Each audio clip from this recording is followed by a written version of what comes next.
Kirk, can you just kind of take us through the last 24 hours where you're expecting to be a backup, quickly it changed, you're going to be the starter, and then to come out there tonight?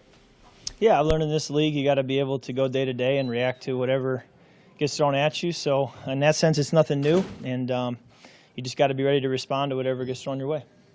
Kirk, you shook off the early interception. I know you've talked about that being something you wanted to work on, something that was a problem last year. Can you talk about being able to do that after an early setback in this game? Yeah, I mean, that one, it was a great play by Terrell Suggs. He's Terrell Suggs for a reason. He sniffed it out. In hindsight, looking back, what I'll learn from it is if you can feel it, it's a bang-bang play, but if you can feel him sniffing it out, just throw it at his feet, kill the play, and move to the next play. But great play by him, and yeah, we felt like all day, although we didn't score till later in the second quarter, felt like there was plays there to be made. We were moving the football, so the score really wasn't indicative of what we felt like we were able to do offensively. It was just something here or there wasn't quite right to keep us on the field, but felt good about what we did all the way through, and then finally it broke for us at the end of the half. There's a lot of reports coming out involving the quarterback position here in Washington. Do you feel like there's now an open competition for that job? I haven't been told that. I think for me it's about controlling my attitude, my preparation, my effort, and playing the best I can play, and then let the chips fall where they may. And there's too many things in this league that you can't control. You'll drive yourself nuts if you worry about those things. So you just focus on what you can control and not worry about the rest. Things you did this offseason to try to work on just mental fortitude, being able to bounce back and not internalize mistakes and things like that?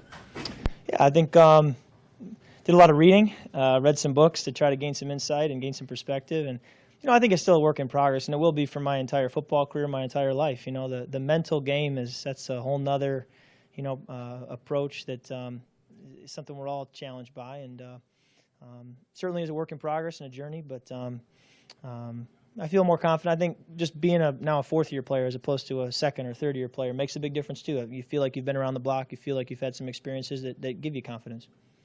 You got a little bit of a good bounce there on that first touchdown pass that Crowder ended up snagging. What did you see on that play? Yeah, cover zero. They brought all-out pressure, and Andre Roberts did a great job breaking across the safety's face, and I got hit in the play, so I really didn't see anything. All I heard was the crowd cheer, and I knew either it's the Redskins fan cheering for a conversion or it's the Baltimore fans cheering an interception. So I got up and realized we had scored. But, we fell into one there, but at the same time, I thought we did some good things on that play and on that drive to put us in a position to be fortunate. Beyond the interception, what did you see in your game tonight that you like about what you did? Well, we took it down a 2-minute drill, no sacks. We came away at halftime with a lead. Felt like the ball was distributed to several different players, running backs, receivers, tight ends. And I felt like we converted third downs. There were a couple we didn't, but if you can be around 50%, you're going to be right there at the top of the league. So there were positives to take away, certainly. There are going to be a lot of things we're going to go back and look at the film and be hard on ourselves, and that's why we have coaches, and that's why we get back to work. But a lot of positives, too. Kirk, what do you make of the constant controversy that seems to surround Robert and his status, and by extension, you and your status? I don't make anything of it because, I try to ignore the noise. What goes on in the building, it doesn't feel like controversy. It feels like daily business. It feels like we go to work.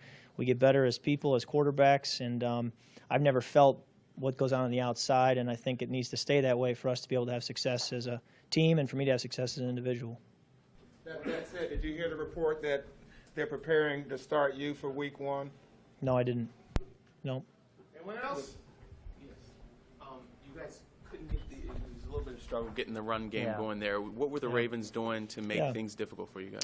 I'd have to go back and see the tape to have a good answer for you, but I think we got a couple in there, and certainly in the second half. But credit the Ravens, maybe credit just some situations, but. Certainly when you can run the ball, it's going to be a lot easier to move the football. And I like some of the stuff we're doing, but I'm sure that'll be a point of emphasis coming away from it, that, how can we be a little more dominant in the run game.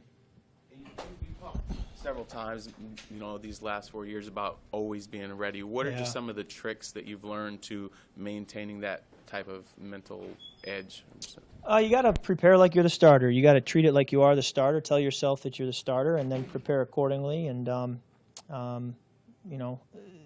it is a tricky balance, but I think I've learned how to walk it, and you know, if I want to stay in this league, I got to be ready. That's the bottom line. That's motivation enough.